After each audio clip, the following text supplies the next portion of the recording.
Few industries are as male-dominated as construction. According to one U.S. industry group, women make up only 9% of its workforce. In today's Bloomberg Equality, our conversation about the bottom-line impact of diversity, I sat down with Richard Wood. He is CEO of Plaza Construction, one of the largest U.S. construction firms, to discuss this gender imbalance. One of the big issues in the construction industry is the ability to communicate clearly and to maintain these principles.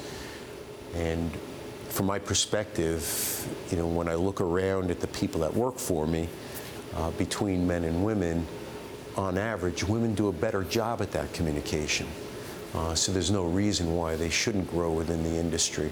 One of the difficulties on the labor side, the blue-collar side, have been the acceptance and the embracing of women into those types of work roles.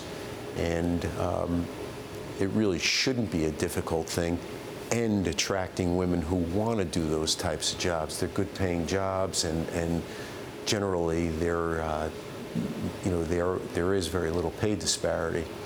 When you look back at World War II and how we staffed our factories and our construction projects, Rosie the Riveter, we really relied on women to perform a lot of these roles. And unfortunately, after the Second World War, a lot of those women in construction, women in factory jobs were lost as the men came home. It was a different era, Certainly. But different circumstances. Different circumstances. But it's not like women do any less of a job. In fact, as I said earlier, from a management perspective, they're very capable, and there really is no disparity in women and their capability to do a good job. So talk a little bit about the internal resistance that there might be among the men, especially on the blue-collar side, for women to enter that part of the industry. I think that it's waned, at least in certain marketplaces. I'm sure there are still Neanderthalic, type of attitudes in certain areas of the country. But here in New York? Here in New York, I think it's well accepted. It's a matter of really just women gravitating into the industry and getting the experience.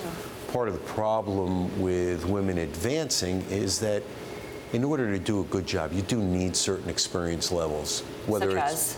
I mean, if you're in a blue-collar job and you're, a craftsperson, having the experience of knowing how things go together and go together efficiently with a level of quality that's unsurpassed, it takes some time to become adept at it, and so there's a little bit of a learning curve, and that's true in the management role also. That's true for any man who enters this industry as well. Absolutely equal. So let's talk about education or apprenticeship or practical experience. What level of education is needed versus what is usually brought with a candidate?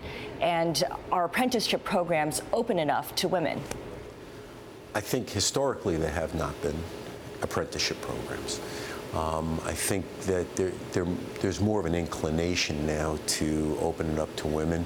I think having industry advocates like professional women in construction to make sure that there's fairness and equality is important going forward.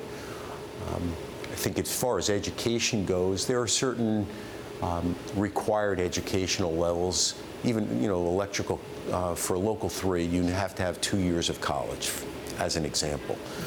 So there are certain requirements that you have to meet in order to have an opportunity.